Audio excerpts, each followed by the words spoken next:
Hey crafty people, it's Tasha back with another video tutorial for Heffy Doodle. Recycling the packaging we get our craft supplies in is great, but actually being able to turn it into some paper crafting magic that you can send to someone you love is so much fun. Today we'll be using the Yappy Happy Mail stamp set, Deckled paper hugs die set, and I've already cut the words from some double-sided adhesive foam. Then I've die cut a white panel with the smallest deckled die, got an A2 panel of cherry red cardstock, Sugared Berries sparkle mix, Oh Dorothy sparkles from Wow, and I also have these clay sprinkles from my stash, and of course some plastic packaging. This one was actually from a stencil. Let's start with creating a pattern background for the shaker panel.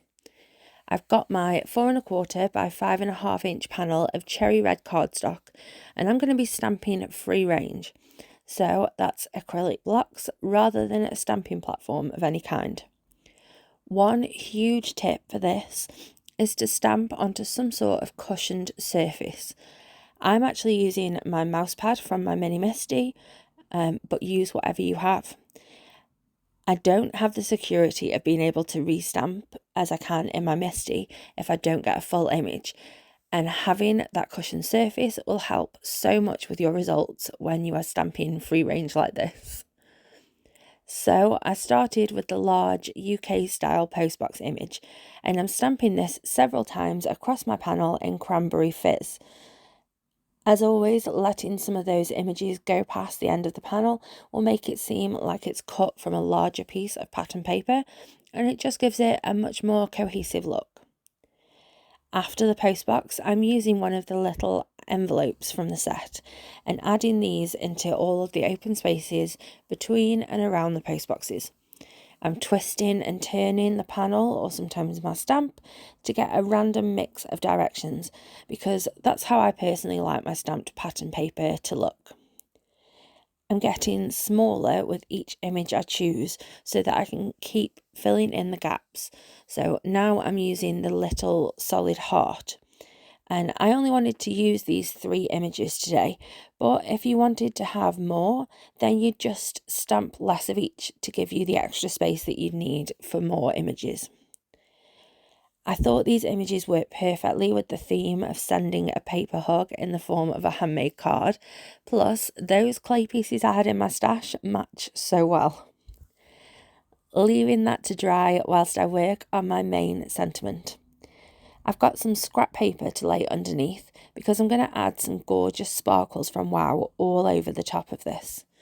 This foam has adhesive top and bottom, so all I need to do is remove the top release paper and pour the sparkles all over it. To make sure they stick well to the adhesive, I'm gently pressing and rubbing over it with my finger. Then I can tip the excess off onto that scrap paper. I thought that I could use a little more on the top right hand side, so I went in with another layer. I'm giving it a really good rub to make sure that I have completely covered the whole sentiment. Then I can tip that off again and just funnel it all back into the pot when I've finished. Now my stamped panel should be good to go, and I've actually die cut it with the largest decal die, so we're ready to work on that full panel shaker. If you've not seen one of these before, it's such a great way of adding a shaker element to your card, but without any of the bulk. We're not going to be using any foam adhesive to build the shaker at all. The stuff you get from your craft supplies is the perfect material for making these with, because you need that kind of flexible plastic packaging, and you also need it to be clear. So I've cut the plastic down to be around 1 inch larger than my panel.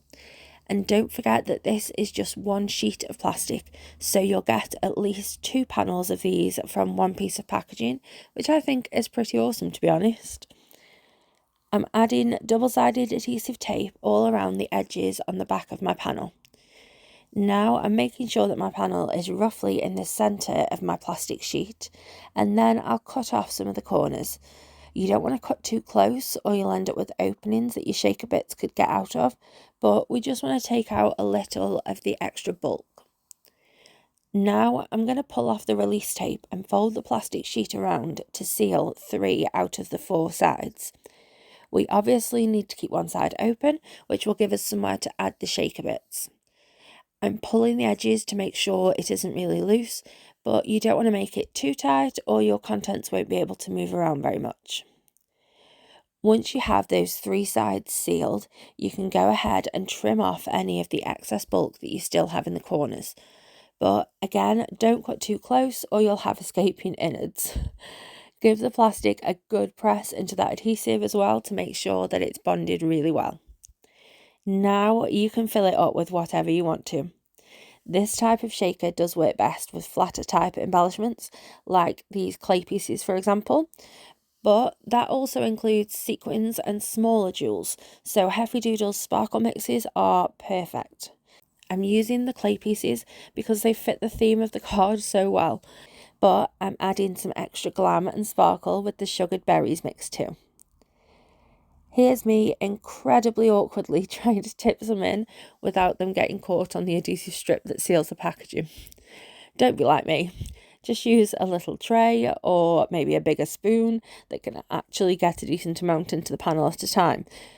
I was being lazy, cutting corners, but it actually makes it take me so much longer to do the task in the end. So yeah, that was just a waste of time. I'm also left fighting with static, covered in teeny tiny sequin bits and feeling more than a little annoyed at myself. I'd like to say that I learned my lesson here, but realistically, nah. I'm gently giving it a shake to gauge whether I have enough bits in, and I'm happy that this amount gives me a decent shake, but I can still see the background panel too. So I can peel off that last strip of release tape and seal the final side. Cutting away the bulk again, and that's because I want this to sit quite flat on my finished card. I covered the back with more sticky tape and I can attach it directly to an A2 card base or onto a separate panel if you don't store your panels on card bases. I'd planned to stick the sentiment onto this smaller Deckled die cut panel, but I'm feeling like it covers up too much of that whole shaker panel, so instead I'm going to pivot a little. I cut the shadow die for my sentiment instead, and I feel like that works much better. I still get the separation that I wanted to make my sentiment really pop, but I can still see much more of the panel. To finish off that sentiment, I'm stamping Sending, which is also from the same stamp set that I used earlier. I did debate what colour to stamp it in, but eventually I settled on black to tie in the black lines that are on my clay pieces. I've trimmed it down to a small banner and I went for angled ends to match up with the angle positioning that I'll use for my die cut piece. Then I'm adding glue onto the back and placing this in the centre of my die cut sentiment. I like having that all a bit angled in the centre of my panel. It also matched in nicely to the stamping I did on the background and those tumbling clay pieces that are in my shaker too.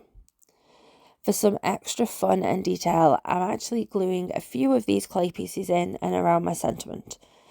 I've got a blob of glue down on my glass mat so that I can pick up each piece one at a time with my reverse action tweezers and dip them into the glue, then place them on my card. That just makes sure I don't have too much glue on any of them, which would squish out onto my glitter. So this glue does dry matte and you'd see that if it was on the glitter anywhere, so I just felt that this was the best way to do it. So that's my card complete. I love that I can recycle the packaging to make a shaker that can go through the mail so much easier than a traditional one. Plus, I love how this one in particular turned out. It's all very on theme, and I think that the more restricted colour palette was a really fun direction for me to go with. Thank you for spending this time with me today. Don't forget to subscribe if you aren't already. And as always, like, share, comment, all the things. Have a lovely, happy, safe and wonderful week. Stay crafty. Bye.